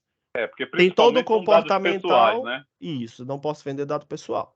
Mas informações que operam sobre licenças específicas e que eu trato a minha informação e disponibilizo ela de forma que eu não consiga identificar personas a partir dela, tipo endereço, CPF, número de telefone, nome. Eu consigo caracterizar a pessoa A, a pessoa B. Essa aqui é a pessoa A, essa é a pessoa B, C, D, E, F, G, H. Essa tá no Nordeste, essa no Norte. Às vezes nem é informação de pessoa, é informação de negócio que nem tem relação com pessoa. Então, facilmente a gente encontra bases de informação que são... Então, eu fiquei assim quando ele me falou, né, que tem a base comprada. Eu falei, pô, comprada? Mas pode? Aí eu realmente... pode. Ele já tem alguma coisa já, que são vindas de, por exemplo, principalmente da Assembleia Legislativa, ele estava lá, Tribunal de Justiça, para ele fazer esse data lake dele, né? E também, aí ele falou em bases compradas e bases privadas, quer dizer, ele já sabe ele mais deve ou ter menos algo que é dele quer. mesmo, né? Dentro dos sistemas dele, ele deve ter já comprado para enriquecer essas soluções. Mas, gente, deixa eu só passar. Faz uns 10 minutos que o Alexandre tá com a mão levantada. Eu passei a palavra para ele, acabou atrasando a fala e a gente engoliu ele. Alexandre, fala aí, desculpa, tá? Tranquilo. Ainda bem que a mão é eletrônica aqui. É verdade. Não estaria na plateia lá com a mão levantada até agora. Talvez não, talvez eu estivesse com o microfone na mão. Não precisasse estar com a mão levantada. Tem um carinha que mora logo ali, que ele vende R$50 de DVD. Se tu quiser, depois a gente conversa. DVD cheio de dados. Sacanagem. Minha Gravando, hein? Tá dando uma travadinha de nada. Mas vai lá, segue que a gente tá discutindo. Tá, a minha pergunta é sobre parte de segurança, né? Já trabalhei no órgão aqui do Estado, em que eu tive a oportunidade, não sou da área, né, mas enfim, tive a oportunidade de iniciar um pequeno. Na verdade, o projeto estava parado e eu acabei atuando um pouquinho nele. Enfim, trabalhando com SaaS, né, e no tempo da pandemia, né, o site da pandemia em si foi construído em cima do Pentaho. Então, a gente acabou pegando ali algumas estratégias de como manipular aqueles dados e trazer ele para dentro do SaaS para a gente poder criar painéis dentro do cliente lá, do local onde eu trabalhava. Enfim, mas só que neste momento que a gente definiu estratégias para os dados que a gente estava colhendo, surgiu também um outro caminho, né? Então, tivemos que ver ali estratégia para dados e estratégia para segurança, né? Então, aí vem a minha pergunta. No momento aqui, nós, a empresa TechLead, a gente vai ter esse planejamento somente para a estratégia de dados ou a gente tem alguma outra ponte aí que a gente vai trabalhar também com segurança de dados que vamos mexer? Cara, a parte de segurança da informação, ela tem crescido muito nos últimos anos, e eu poderia dizer para você que a parte de segurança poderia ser um novo setor, exclusivamente para cuidar da forma como a gente mantém o fluxo de segurança da informação e governança de padronizado para tudo, tanto para infra quanto para sistemas e dados. Só que dentro da estratégia de dados existe dentro do fundamento de compartilhamento e democratização, né? E aí tá naqueles primeiros slides que eu estava falando, que eu mostrei. Vou compartilhar de novo aqui rapidinho. Que ele fala muito sobre essa questão de democratização, compartilhamento e escala. E intrinsecamente precisa existir uma preocupação com segurança, principalmente depois que a gente centraliza a informação, lê esses dados e de forma democrática a gente vai disponibilizar dentro da empresa para que o setor que precisar consumir aquilo possa consumir sem grandes problemas e sem muita burocracia de acesso à informação. O primeiro passo é controlar os acessos. Permitir que pessoas específicas acessem apenas os recursos que são de interesse dela, nunca dá acesso a tudo. Permitir que os dados que são compartilhados num lake para construir soluções e fazer análise de padrões, eles tenham dados pessoais ofuscados ou que esses dados pessoais transacionais que estão dentro das bases do sistema nem cheguem lá, para que, enfim, evite vazamento, até porque a ideia é compartilhar e democratizar a informação, mas é informação de negócio. Dados pessoais, eles não estão relacionados com o negócio. É o que, enfim, caracteriza a operação. Então, tem-se alguns critérios que a gente precisa respeitar. Eu não sou especialista em segurança, nem muito menos em LGPD. Tem o Rael, o Alisson Brito, o Alisson, né? Deu uma palestra em relação a esse tipo de cuidado, e ele não é exclusividade da área de dados, é algo que precisa ser cultural, né? A forma como a gente lida, a forma como a gente protege, a forma como a gente compartilha as informações que trafegam no dia a dia do nosso ambiente, principalmente, e principalmente relacionado a clientes diversos. Porque a gente vai chegar em alguns lugares e, enfim, a gente vai encontrar o caos instalado, né? E a gente precisa direcionar as pessoas e atuar como consultor, como analista também. Quem costuma falar muito sobre isso é o Edson, né? Causa raiz. Ao invés de a gente só se preocupar em construir uma solução porque a gente vai faturar em cima daquele projeto, levantar outros problemas. E segurança é um problema bastante relevante também nesse contexto, tá? Principalmente porque envolve informações e muitas vezes essas informações possuem dados sensíveis, né? Que podem ser usados aí para definir pessoas, né? Identificar pessoas. Eu tenho mais uma Só um dúvida. minutinho, Fábio, que o Sérgio tá com a mão levantada. Já te dou a palavra, pode ser? Oi, Eric. Tá me ouvindo? Oi, tô sim. É só complementando aí a pergunta e a resposta para o Geraldo, quando ele comentou referente a um projeto pequeno, como é que a gente pode mensurar o valor desse projeto? É muito relativo, respondendo aí para o Geraldo, é muito relativo. Um projeto pequeno vai depender muito também do retorno dele. Aqui na SEMAS, tivemos um exemplo muito clássico, bem simples. Um BI bem pequeno, bem simples, pôde revelar que muitas multas daqui das SEMAS não estavam sendo cobradas. E lógico que uma multa não é valor pequeno, é coisa de milhões para cima. Então, com essa ferramenta muito bem simples, mostrando gráfico, estatística, ele pôde fazer um norte e orientar os usuários o que está pendente de cobrança, por exemplo. Então, coisas que o próprio sistema interno não estava conseguindo revelar, porque o acesso é dificultado pelo sistema complexo. Mas o BI te trouxe uma forma de visualizar e alertar todos os usuários o quanto tem de valores pendentes para serem cobrados. Então, essa ferramenta pequena virou uma febre aqui dentro. Então, outros setores também passaram a pedir. E outros setores passaram a pedir. Isso foi um foco apenas para um setor. Agora, hoje em dia, são 10 setores que estão utilizando a mesma ferramenta. O nome da ferramenta é simplesmente Índice de Desempenho, que se leva a analisar a produtividade do setor.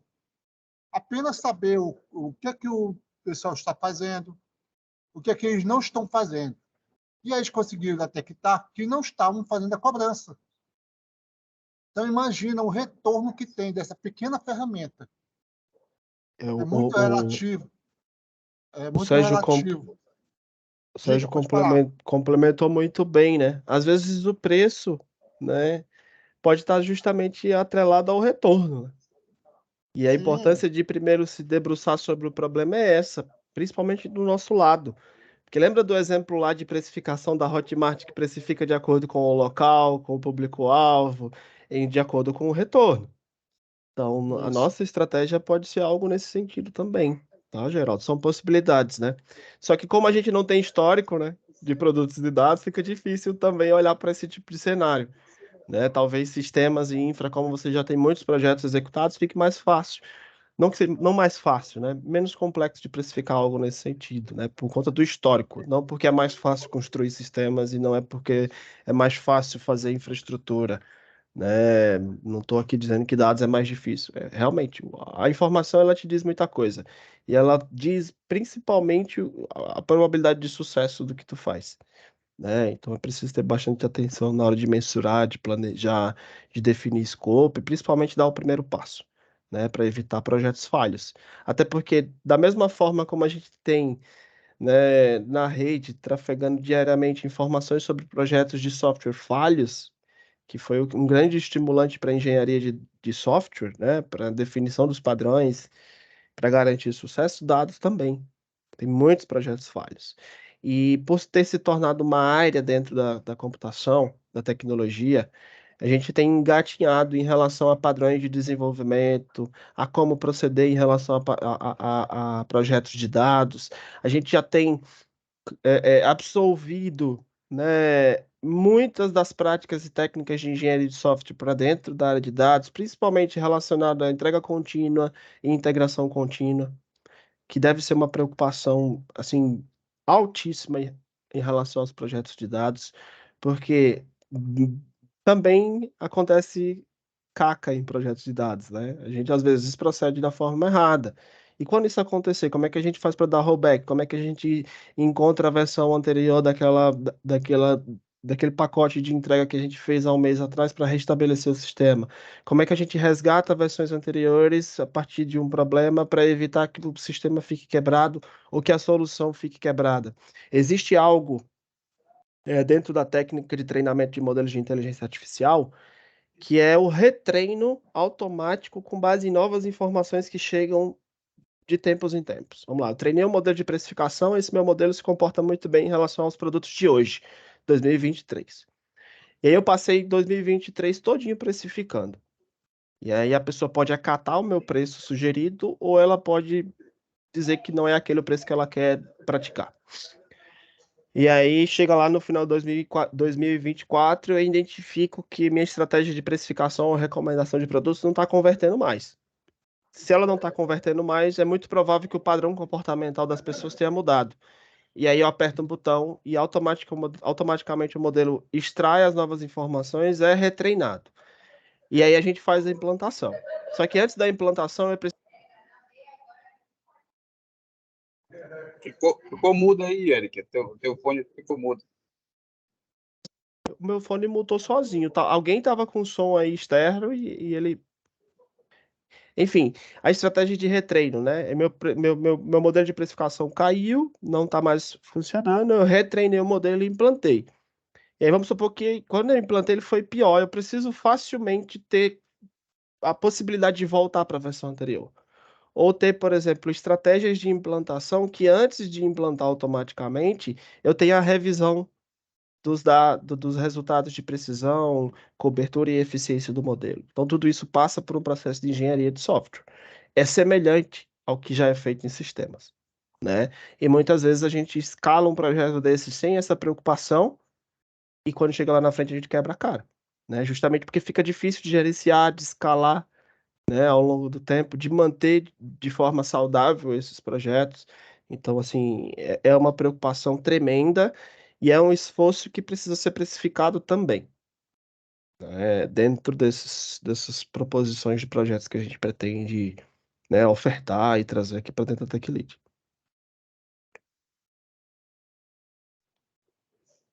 Outra pergunta aí também foi respondida referente à segurança de dados. No dia 6/7 agora, desse mês, houve a primeira multa da LGPD em cima de uma empresa pequena. E a multa ficou ao valor de 14 mil reais. O problema não foi o valor da multa, o problema foi a repercussão que sobrou para a empresa. Ela levou anos para levantar uma reputação e em alguns minutos foi destruída toda essa reputação. Então, só pelo fato de ela ter distribuído uma relação de nomes no grupo de WhatsApp. E aí ela foi denunciada por alguém que não ficou satisfeito de ter colocado aquele nome à disposição no grupo de WhatsApp. E aí passou a ser investigada pela NPD por causa de 2 motivos que ela foi multada. Por causa da distribuição da informação via WhatsApp e porque não tinha DPO. E aí, só pela reputação nacional e internacional, ela ficou famosa, né? Ficou famosa aí que agora ninguém mais quer contratar os serviços dessa empresa. Praticamente ela foi, digamos assim, destruída pela reputação, pela divulgação da empresa, do crime ocorrido. DP, só para quem não conhece, DPO é Escritório de Segurança. Isso. Assim como CDO, né? Escritório de dados, né? Tem de sistemas, enfim, tem vários aí dentro de uma organização, né? Que lida com tecnologia principalmente. Ô, Ed, Oi, Fábio. posso... Fica à vontade, te dou a tu ia palavra responder. agora, né? A que você pediu lá atrás, fica à vontade. Não, mas tu ia complementar alguma coisa ou eu posso... Não, já estava encerrando a minha palavra aqui, ia passar de volta para vocês, para quem quisesse complementar. Tá. Deixa eu te perguntar uma situação. Se tivesse assim, pensando num sistema de investimento, eu teria como, por exemplo, criar um perfil que eu busco para fazer os meus investimentos. Teria como eu criar esse perfil e fazer um sistema de dados, fazer a busca nessas plataformas de investimento todo, de me trazer possíveis ativos com base no que eu quero. É possível fazer isso? Sim. A maior parte das instituições de investimento, XP, Banco do Brasil, elas fazem essa análise antes de te propor algum investimento, tá? Mas eu não sei se é só a busca, tá, do perfil, ou você tá falando de robô de operação, né? O cara que faz lá e vai operar automaticamente para você. De recomendação de produtos, tem, né? Afinal, você tem investidores em diferentes locais com diferentes perfis, uns mais agressivos, outros menos agressivos, né? Os agressivos têm menos aversão à perda, os menos agressivos têm mais aversão à perda. Então tem-se como fazer um levantamento com base no comportamental de que tipo de produto esses caras estão arriscando mais para que você use como recomendação.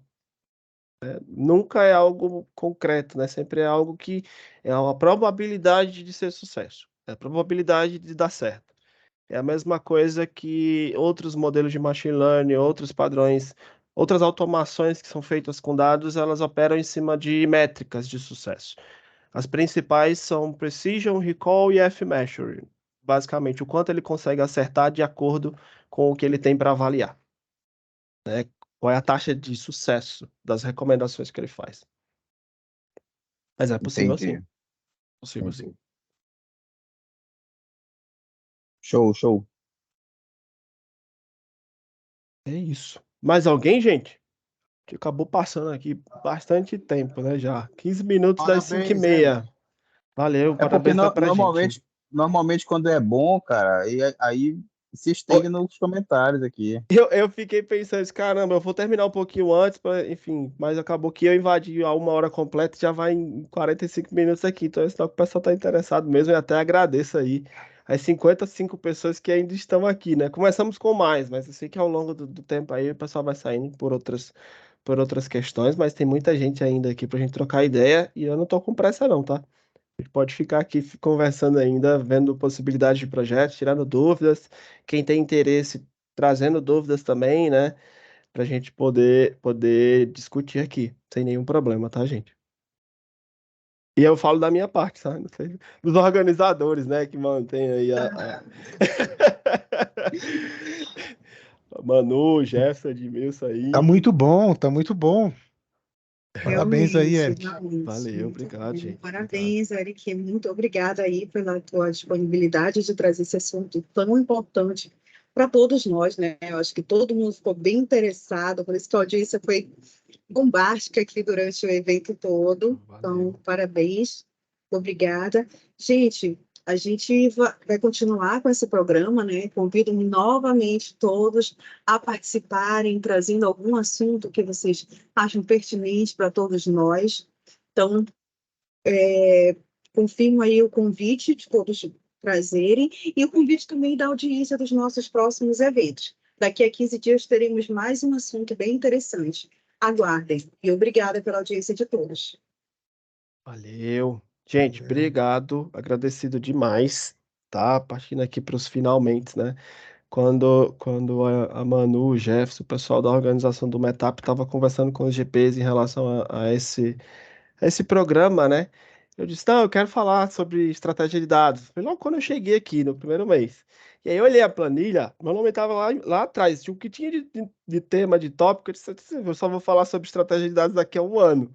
Aí acabou que, Eric, tem disponibilidade para fazer na terceira, cara, vamos embora, vamos compartilhar com o pessoal aí as possibilidades, trocar ideia, porque, enfim, e para mim é sensacional. Eu venho da área de engenharia de software, que eu já achava uma área sensacional, e depois que eu vim para a área de dados, porque, enfim, eu sou pesquisador, cientista de formação, e a área de dados é que me permite exercer muito bem a área técnica com essa parte de, de curioso que eu sou em relação à identificação desses padrões, de possibilidades de projetos. Então, Quem tem um perfil parecido, né, invista na área de dados, que é muito satisfatório, tá? Bastante satisfatório, né, fazer produtos de dados, construir soluções e principalmente quando ela é pensada de maneira, né, bem estruturada, tá?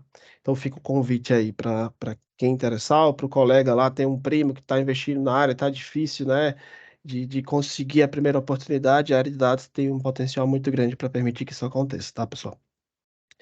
Mas é isso, agradecido demais aí, né, vocês todos, principalmente o convite, né, de estar compartilhando com vocês. Valeu, Geraldo.